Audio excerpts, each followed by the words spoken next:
முறைகள்ல நாம அடுத்தவங்களுக்கு கொடுக்கின்ற அன்பை விட அடுத்தவங்க நமக்கு தருகின்ற அன்புக்காக நாம ஏங்கி தவிக்கிறது தாங்க பல சமயங்கள்ல நமக்கு ஒரு பெரிய வலி தருகின்றது. ஆரம்ப காலகட்டத்துல நாம அவங்களுக்கு அருமையா தெரிஞ்சோம்.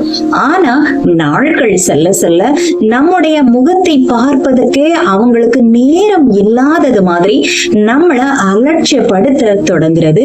நம்ம மனசுல ஒரு பெரிய பாரமா வந்து உட்கார்ந்துக்கும்.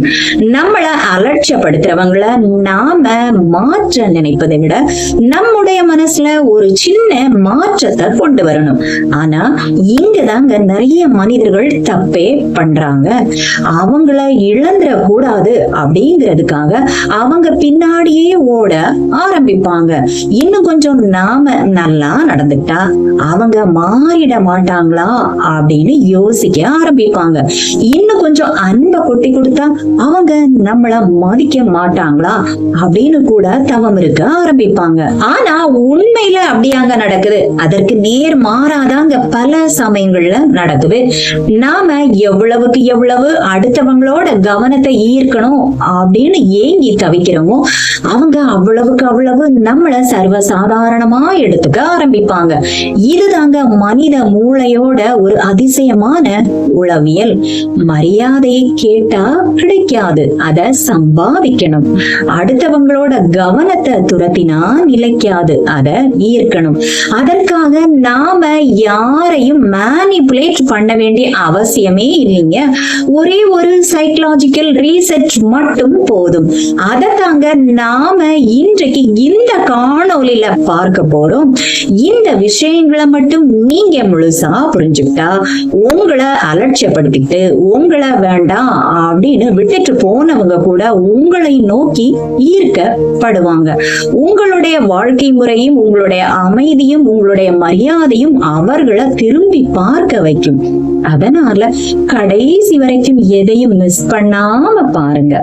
வணக்கம் நட்புகளே, இது கதை பாக்ஸ் தமிழ் சைக்காலஜி. நான் சுதா. இப்ப நாம ஃபர்ஸ்ட்ல பார்க்க போறது the paradox of emotional over availability. அதாவது நாம எல்லோரும் பண்ற தப்பு என்ன தெரியுமா? ஒருவருக்காக நாம எப்பொழுதும் அவைலபிளா இருப்பதுதான்.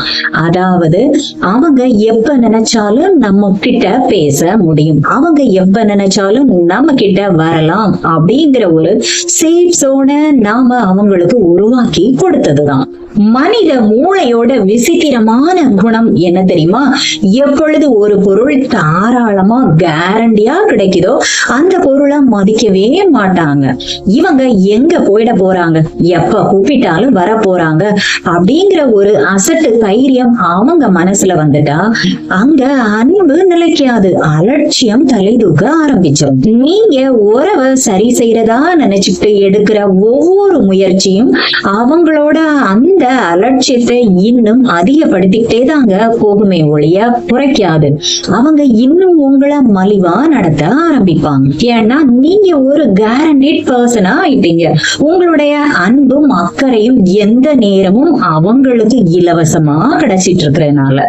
இப்ப நாம இரண்டாவதா பார்க்க போறது இந்த மெக்கானிக்ஸ் ஆஃப் சைக்கலாஜிக்கல் ரீசர்ச். அதாவது பழி வாங்குறதுக்காக நாம பேசாம இருக்கிற ஒரு சைலண்ட் ட்ரீட்மெண்டே இது கண்டிப்பா கிடையாதுங்க. பழி வாங்குறது அப்படிங்கிறது கோபத்தோட வெளிப்பாடு. ஆனா இந்த சைக்கலாஜிக்கல் ரீசெட் அப்படிங்கிறது உங்களுடைய எமோஷனல் எனர்ஜிய, அதாவது உங்களுடைய அன்பை கொஞ்ச காலத்துக்கு அவங்க கிட்ட இருந்து பின் வாங்குகின்ற ஒரு சுவாரஸ்யமான யுக்தி. நீங்க அடுத்தவங்களோட அங்கீகாரத்துக்காக ஏங்கிறத நிறுத்திட்டு உங்களுடைய சுய மரியாதையை நீங்களே மீட்டெடுக்க போகும் ஒரு அற்புதமான பயணம். உங்களுடைய எனர்ஜி, அதாவது உங்களுடைய அதிகப்படியான அன்புதான் அவங்களோட அலட்சியத்துக்கான முக்கியமான எரிபொருள் அப்படிங்கறத நீங்க புரிஞ்சுட்டு அந்த எரிபொருளை தற்காலிகமா கொஞ்ச நாளைக்கு கட் பண்ணிடுங்க. நீங்க இப்படி திடீர்னு மாறும்போது ஆரம்ப காலத்துல அவங்க மனசுல ஒரு சின்ன குழப்பமும் ஏமாற்றமும் எதிர்ப்பும் கூட ஏற்படலாம்.